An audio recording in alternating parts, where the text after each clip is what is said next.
செய்திகள். அதிமுக தேமுதிக முக்கிய பேச்சுவார்த்தை, தேர்தலை அணுகுவது குறித்து முக்கிய ஆலோசனை.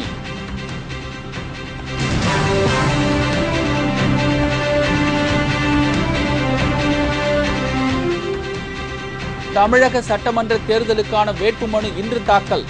வரும் 26ஆம் தேதி வரை தாக்கல் செய்யலாம் என அறிவிப்பு.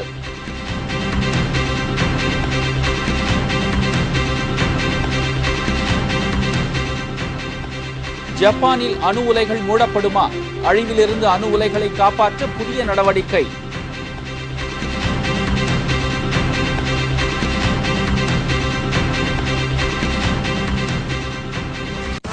மாணவிகளுக்கு இலவச ரயில் பயண சலுகை. மம்தா பானர்ஜியின் திட்டம் குறித்து தேர்தல் ஆணையம் விசாரணை.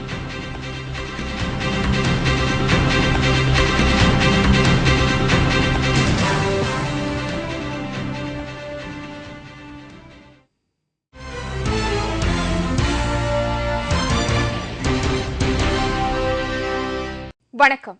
வணக்கம். விரிவான செய்திகள். சட்டமன்ற தேர்தலை அணுகும் விதம் குறித்து அதிமுகவுடன் தேமுதிக முக்கிய பேச்சுவார்த்தை நடத்தியுள்ளது. அதிமுக பொதுச் செயலாளர் ஜெயலலிதாவுடன் தேமுதிக அவைத்தலைவர் பண்ருட்டி ராமச்சந்திரன், மாநில இளைஞரணி செயலாளர் LK சுதீஷ் ஆகியோர் நேற்று பேச்சுவார்த்தை நடத்தினார்கள். ஏற்கனவே அதிமுக பொதுச் செயலாளர் ஜெயலலிதாவுடன் மார்க்சிஸ்ட் கம்யூனிஸ்ட் கட்சி மற்றும் இந்திய கம்யூனிஸ்ட் கட்சியினர் பேச்சுவார்த்தை நடத்தினர். இதையடுத்து மார்க்சிஸ்ட் கம்யூனிஸ்ட் கட்சிக்கு வழங்கப்பட்ட 12 தொகுதிக்கான பட்டியல் வெளியிடப்பட்டது. தமிழக சட்டப்பேரவை தேர்தலுக்கான வேட்புமனு தாக்கல் இன்று தொடங்குகிறது. வரும் 26ஆம் தேதி வரை வேட்புமனுக்கள் தாக்கல் செய்யலாம். அந்தந்த தொகுதி தேர்தல் அதிகாரி அலுவலகங்களில் பகல் 11 மணி முதல் பிற்பகல் 3 மணி வரை வேட்புமனுக்கள் பெற்றுக் கொள்ளப்படும். நாளை ஞாயிற்றுக்கிழமை என்பதால் அன்று வேட்புமனுக்கள் பெற்றுக்கொள்ள முடியாது என்று மாநில தலைமை தேர்தல் அதிகாரி பிரவீன்குமார் அறிவித்துள்ளார். இந்நிலையில் 4 தொகுதிக்கு ஒரு வெளிமாநில IAS அதிகாரி தேர்தல் பார்வையாளராக நியமிக்கப்பட்டுள்ளார். மேலும் வேட்பாளர்களின் செலவுகளை கண்காணிக்கவும் ஒரு பார்வையாளர் நியமிக்கப்பட்டுள்ளார். இவர்கள் இன்று முதல் தங்களது பணியை தொடங்குவார்கள் என்று தெரிவிக்கப்பட்டுள்ளது. இதற்கிடையே வேட்புமனுக்கள் தாக்கல் செய்வதற்கு வசதியாக வேட்பாளர் விண்ணப்பங்கள் போதிய அளவில் முன்கூட்டியே அனுப்பப்பட்டுள்ளன. வேட்புமனு தாக்கல் செய்ய ஊர்வலமாக செல்லக்கூடாது. மனு தாக்கல் செய்யும் அறையில் வேட்பாளர்களுடன் 5 பேர் மட்டுமே அனுமதிக்கப்படுவார்கள் என்று அறிவுறுத்தப்பட்டுள்ளது. சுயேட்சை வேட்பாளர் என்றால் பெயரை முன்மொழிய 10 வாக்காளர்களுக்கு அனுமதி அளிக்கப்பட்டுள்ளது. வேட்பாளரின் கல்வி தகுதி, சொத்து விவரம், நிலுவையில் உள்ள வழக்குகள் குறித்த ஆவணங்களை இணைக்க வேண்டும். கிரிமினல் வழக்கு இருந்தால் அவர்களின் வேட்புமனுவை அதிகாரிகள் தள்ளுபடி செய்ய விதிமுறை உள்ளது. வேட்புமனுக்கள் மீதான பரிசீலனை வரும் 28ஆம் தேதி நடைபெறும். அன்றைய தினம் வேட்பாளர்களுக்கு சின்னங்கள் ஒதுக்கப்படும். வேட்புமனுக்கள் வாபஸ் பெற வரும் 30ஆம் தேதி கடைசி நாள். சுனாமியால் நிலை குலைந்து போயுள்ள ஜப்பானில் உள்ள புகுஷிமா அணு உலைகள் வெடித்து வரும் நிலையில் ஹெலிகாப்டர் மூலம் தண்ணீர் ஊற்றி அணு உலையை குளிர்விக்கும் முயற்சி நடைபெற்று வருகிறது. கடந்த வாரம் ஜப்பானில் ஏற்பட்டுள்ள சக்தி வாய்ந்த நிலநடுக்கம் மற்றும் அதைத் தொடர்ந்து ஏற்பட்ட சுனாமியால் சென்டாய் நகரமே நீரில் மூழ்கியது. மேலும் சுனாமியின் கோர தாண்டவம் அந்த நாட்டை புரட்டி போட்ட நிலையில் அங்குள்ள புகுஷிமா அணு உலைகள் செயல் இழந்ததோடு அதில் 4 அணு உலைகள் வெடித்து சிதறியது. இதனால் அணு கதிர்வீச்சு அபாயம் ஏற்பட்டுள்ளது. இந்த நிலையில் அணு உலைகளில் இருக்கும் குளிர்விக்கும் கருவிகள் பழுதானதால் இந்த விபத்து ஏற்பட்டுள்ளது என்று தெரிவித்த விஞ்ஞானிகள் அணு உலைகள் மேலும் வெடித்து சிதறாமல் இருக்க மாற்று முறையில் அவற்றை குளிர்விக்கும் முயற்சியில் ஈடுபட்டு வருகின்றனர். இதற்காக தண்ணீரை பீச்சி எடுத்து குளிர்வித்து வருகின்றனர். மேலும் ஹெலிகாப்டர் மூலமும் தண்ணீரை ஊற்றி குளிர்விக்கும் முயற்சி நடைபெற்று வருகிறது.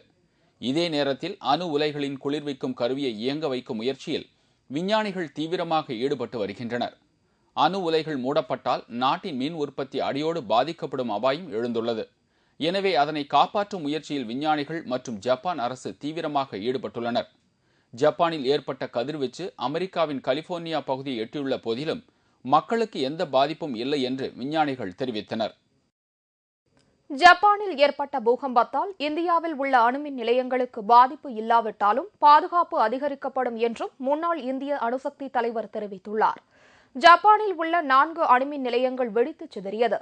இதனால் இந்தியாவில் உள்ள அணுமின் நிலையங்களுக்கு பாதிப்பு ஏதேனும் உண்டா என்று குறித்து நேற்று உதகையில் உள்ள முன்னாள் இந்திய அணுசக்தி தலைவர் சீனிவாசனிடம் கேள்வி எழுப்பப்பட்டது. அதற்கு பதிலளித்து பேசிய அவர், ஜப்பானில் ஏற்பட்டது போல இந்தியாவில் வரக்கூடிய வாய்ப்பு இல்லை என்ற போதிலும் ஜப்பானில் ஏற்பட்ட சம்பவம் நமக்கு ஒரு நல்ல பாடம் என்றும் அணு உலைகளுக்கு தேவையான பாதுகாப்பு முயற்சிகள் மேற்கொள்ளப்படும் என்றும் தெரிவித்தார். மும்பையில் உள்ள அணுசக்தி துறையின் மூலம் அனைத்து அணுமின் நிலையங்கள் பராமரிக்கப்பட்டு வருவதாகவும், பூகம்பம் ஏற்பட்டாலும் அவை தாங்கக்கூடிய வகையில் வடிவமைக்கப்பட்டுள்ளது என்றும் அவர் தெரிவித்தார்.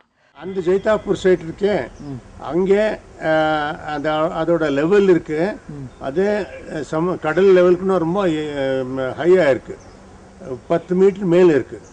அதனால அங்கே என்ன மாதிரி சுனாமி வந்தாலும் கூட அங்கே ஒன்றும் அதுக்கு ஒன்றும் டேஞ்சர் இல்லை, அபாயம் இல்லை. அதனால அங்கேயே வந்திருக்கிறது கொஞ்சம் பொலிட்டிக்கல் ஆய்ப்பு இருக்கு.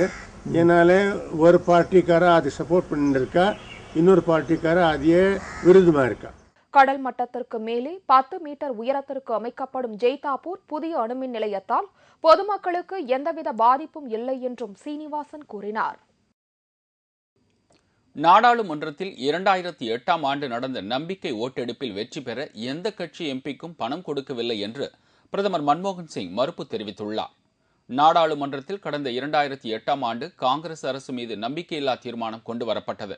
அப்போது ஆட்சியை காப்பாற்றிக் கொள்ள மத்திய அரசு சில எம்பிக்களுக்கு பல கோடி ரூபாய் பணம் கொடுத்ததாக குற்றச்சாட்டு எழுந்தது.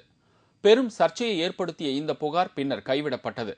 இந்த நிலையில் 3 ஆண்டுகள் கழித்து ஆட்சியை காப்பாற்ற பணம் கொடுத்த விவகாரம் நேற்று விக்கிலீக்ஸ் இணையதளத்தில் வெளியானது. காங்கிரஸ் ஆட்சியை காப்பாற்றிக் கொள்ள 19 எம்பிக்களுக்கு லஞ்சம் கொடுக்கப்பட்டதாகவும் விக்கிலீக்ஸ் இணையதளம் தெரிவித்துள்ளது. இந்த பிரச்சனையை 2 நாட்களாக நாடாளுமன்றத்தில் எழுப்பி பாஜக உள்ளிட்ட எதிர்க்கட்சி உறுப்பினர்கள் அமளியில் ஈடுபட்டனர். இந்த விவகாரத்தில் பிரதமருக்கு முக்கிய பங்குள்ளது என்று பாஜக குற்றம் சாட்டியுள்ளது.